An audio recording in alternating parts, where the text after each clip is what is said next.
आप मोदी जी का स्टेटमेंट सुनिए, वो कह रहे हैं पहले से पार्लियामेंट में खड़े होकर हम 400 सीट जीत रहे हैं। ये कहने का क्या मतलब है? ये कहने का मतलब ये है वो सिर्फ अपने पार्टी के लिए गोल सेटिंग नहीं कर रहे हैं, ये आपको साइकोलॉजिकल डोमिनेशन जो है कि अब जीत हार की कोई चर्चा ही नहीं कर रहा है। लोग ये पूछ रहे हैं कि 400 आएगा या नहीं आएगा। नहीं तो आपको लगता है कि मैं जो आपको बोल रहा हूं, देखिए कैसे एजेंडा शिफ्ट किया जाता है।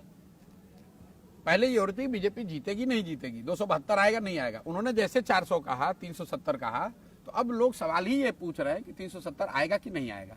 हार जीत की बात ही खत्म हो गई। आप क्या सोच रहे हैं 400 नंबर मैजिक फिगर नहीं आ सकता है। ये तो मैंने पहले भी कहा है, बीजेपी के अपने 400 सीट कभी नहीं आ सकता। ये तो कार्यकर्ताओं को दिया जाने वाला एक नारा है और एक तरह से साइकोलॉजिकल एक गेम है भाजपा का। मोदी जी में पहली बार ये बात कही कि बीजेपी को 370 और एनडीए 400 पार। उसके बाद से कई महीनों तक, जब तक ये चुनाव शुरू नहीं हुआ था, तो सब लोग इसी बात में लगे हुए हैं कि 400 बीजेपी की आ रही है नहीं आ रही है। कोई ये पूछ ही नहीं रहा है कि आप जीत रहे हो कि हार रहे हो। एक तरीके से मोदी जी ने 2 महीने तक पूरा नैरेटिव ऐसा बना दिया कि चुनाव मतलब कोई इसमें चुनौती है ही नहीं, सिर्फ इतना तय होना है कि बीजेपी को 400 आ रहा है कि What do you think? Will Mr. Modi be the Prime Minister again? उसमें मुझे कोई डाउट दिखता नहीं है।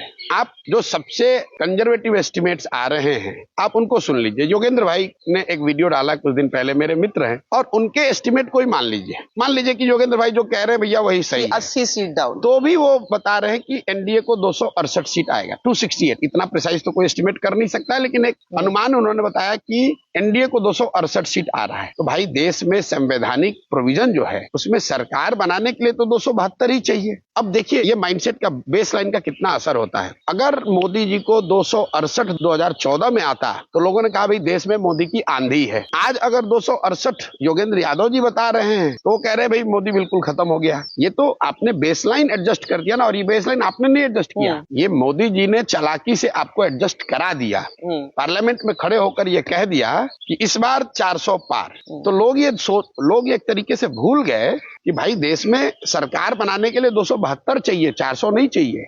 और 272 आने के बाद कोई ये नहीं कहेगा कि अच्छा मैंने कहा था मुझे 400 नहीं आया, मैं अब प्रधानमंत्री नहीं बनूंगा।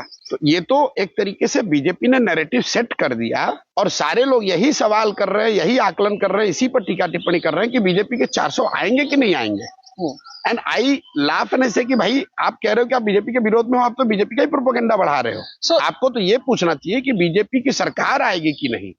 लेकिन आप पूछ रहे हो अच्छा प्रशांत जी बीजेपी को 370 आ सकता है क्या? भाई सरकार बनाने के लिए 272 सीट चाहिए, और अगर आप मोस्ट कंजर्वेटिव एस्टिमेट के हिसाब से भी एनडीए को, भाजपा को 250-60 भी अगर आ रहा है, एक बार को मान लो, तो भी सरकार तो उन्हीं की बन रही है। और मेरे कोई सीक्रेट कुछ नहीं है, ओपन है जी। कोई ढंग से बराबर स्टडी करे, मीडिया के लोग भी नहीं करते जी, माफ करना। ढंग से स्टडी करे तो वो कह सकता है ये हुआ है ना, देखिए 3 दिन के बाद मोदी ये कदम उठाएगा, 5 दिन के बाद ये उठाएगा, 7 आप तय कर सकते हैं।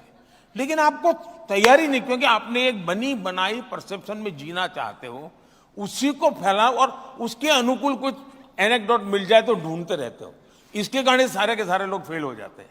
इस बार भी उनको लगता था कि 400 पर, आखिरकार स्थिति क्या हुई? इन सबको कहना ये पड़ रहा है कि 400 पार नहीं हो सकती। ऑपोजिशन क्या कहता है तो उनको समझ ही नहीं आया कि कहां ले जा रहा हूं मैं।